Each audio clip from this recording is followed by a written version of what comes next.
Peng on Meta-IDBA, a number assembler for metagenomic. Okay, at first I want to thank the organizer to provide this opportunity to present our work. The title of our work is Meta-IDBA. This is a assembler for metagenomic next generation sequencing data. So at first I want to talk about the problem. So the input is a set of reads generated from a metagenomic data. So this data can be from some environment. This metagenomic environment will have it contain a community of bacteria. So what we want to do is we want to do an assembly, and then later we can do some analysis such as gene prediction or binding on this data set. Because we have a lot of bacteria inside, so it's very difficult to isolate each bacteria. So that is important to do assembly for this whole community, and then do the later process. So I want to talk about some difficulty in this metagenomic assembly, because if you use the traditional assembly algorithm to perform this job, there will be some problem, because there are repeats, there are abundance ratio difference, such like. So the first thing is there are many different bacteria inside, so it's difficult to do the assembly. And second, we have different abundance ratio. Some bacteria has higher abundance, and some then the others have lower abundance. So when we do the sequencing error may introduce some noise, and it's difficult to distinguish which one is correct and which one is wrong. And the problem we tackle here is we want to we have common region among different species, and we want to recognize this kind of common regions and then try to solve it in our algorithm. Another thing is similar region in the subspecies of the same species also appear in this data. So we know that in one environment, usually not only one species inside. So every species will have some subspecies go with them. So it makes the problem very difficult to do an assembly here. So before I go to the algorithm, I want to introduce a little bit about the distribution graph. This is a very common technique used by current assemblers such as Volvid, EBIS, and IDBA, our previous work on single genomic assembly. So this graph, each vertex represents a chimer, and an edge represents various read can connect these two chimer. And after we build this graph, we can consider each simple path inside this graph is a contig. And finally, we will do some process to correct the graph and then output the contig. So usually, this kind of assembler follow this workflow.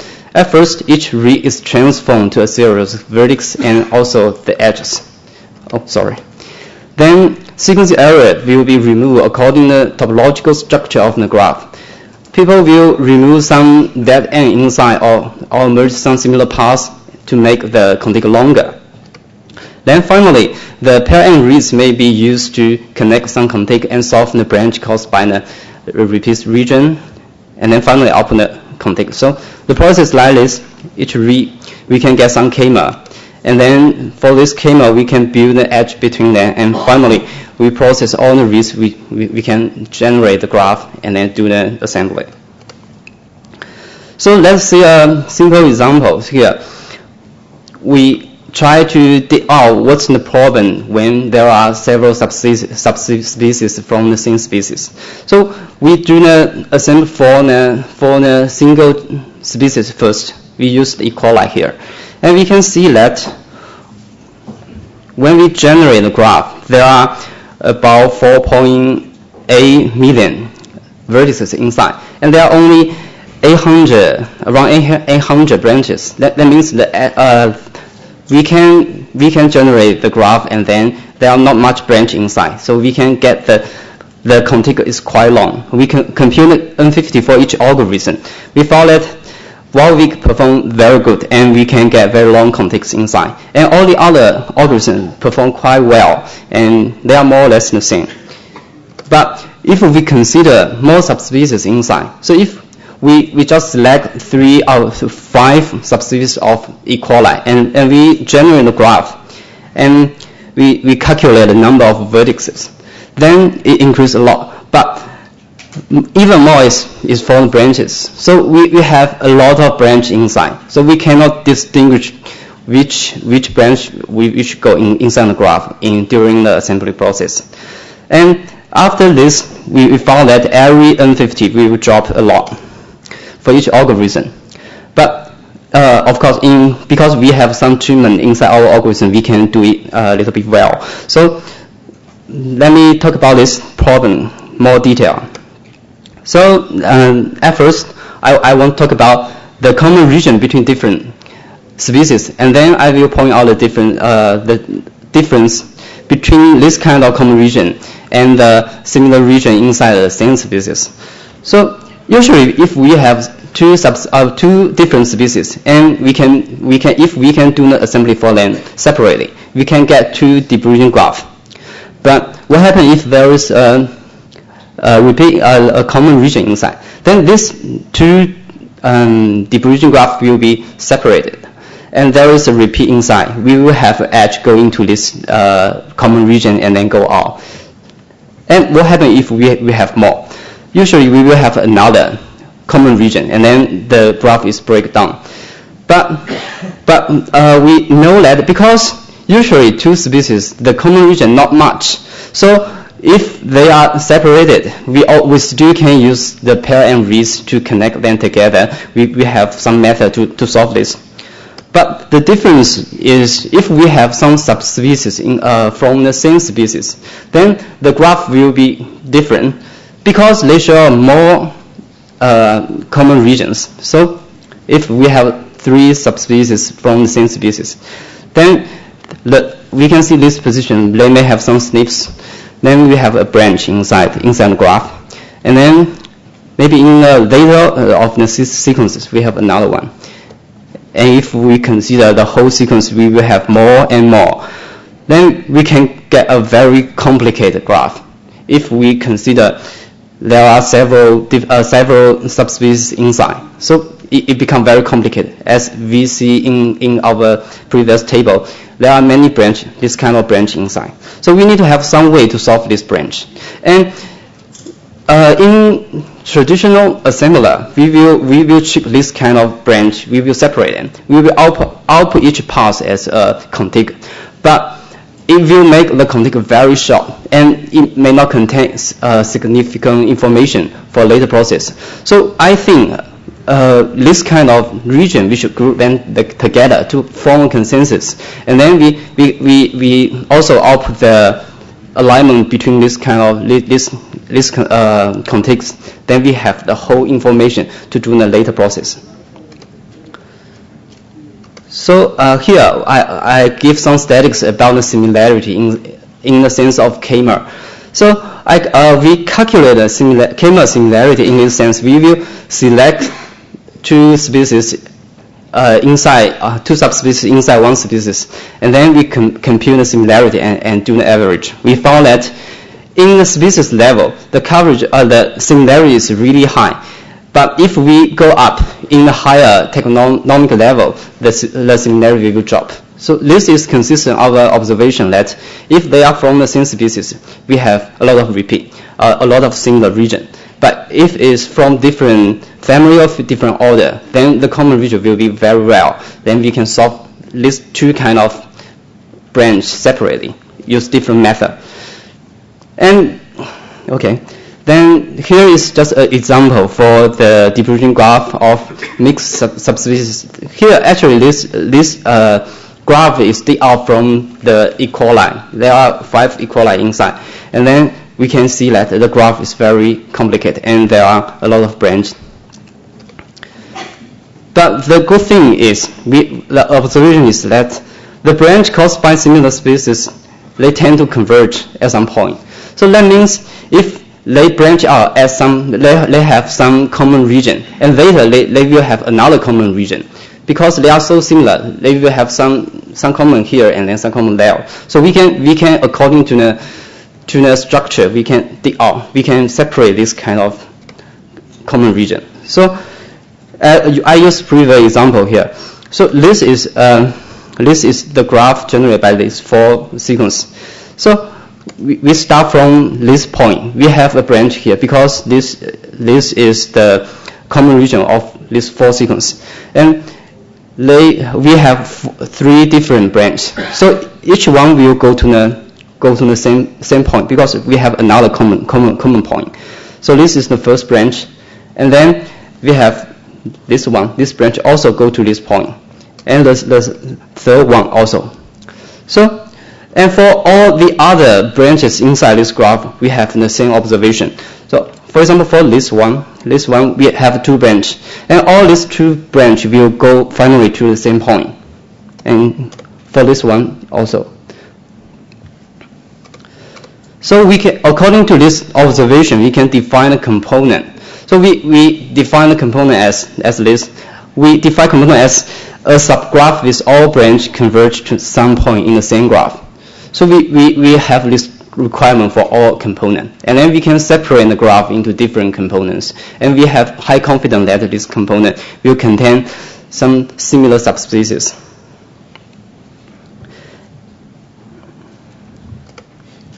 Here is an example. We do the separation. According to this definition, we have an algorithm to separate the graph, and then we can see that for each component, they are really close to each other, because we can see that they branch out at some point, and then they will merge at some point. So after this kind of separation, we try to get the sequence of this in all these components and do an alignment. We found that they are really very similar. So let me conclude a little bit. The common region in different species, if it's caused by some common region from different species, they will rarely converge, because they may have some probability to have one common region, but it's difficult to have another one to make them converge. And we can use, if we can separate the component, then we can use pair and width to resolve this repeat. Okay, let me talk about the workflow of our algorithm. So at first, we have some next generation sequencing reads from metagenomic data. We will do the first step. We will do the debriefing graph assembler. So in this step, we use our previous algorithm, but actually this step can be replaced by any other algorithm. And then when we got the graph, we can do the separation according to our definition. We will separate the graph to make each component to contain similar subspecies. And after this step, because sometimes we may separate some branch because it is caused by common region from different species. Then we will use pair and width. We will align the width to the components, and then calculate the probability. If it's significant, we will connect them together to form a larger component. And finally, we will do the multiple sequence alignment, because in each component they are very similar. So we will get a consensus for each component as the config we output, and we also provide the multiple alignment for later analysis. Okay, let me talk about some experiment result. We do this experiment. We synthesize some simulated data. We consider different level of taxonomical level, and for genus we select 2 species, and each species we will select 5 subspecies, and then merge all these sequences together to do the sampling. And we consider 2 kind of distribution of the abundance ratio. The first one is uniform, and another is log normal. Because some paper about metagenomic say that the log normal distribution capture the abundance ratio. Then we compare to the Volvi, Abyss, and Novo. These 3 are very popular. Then we calculate N50 for each algorithm, and then also the coverage and the errors, and compare the time. So we can see that for our algorithm, we will consider the component accuracy. We will check each component and discover if it's really from the same species. So we have quite high accuracy here. And for the N50, we compare to all the other algorithms. We get the best. And for the coverage, they are more or less the same.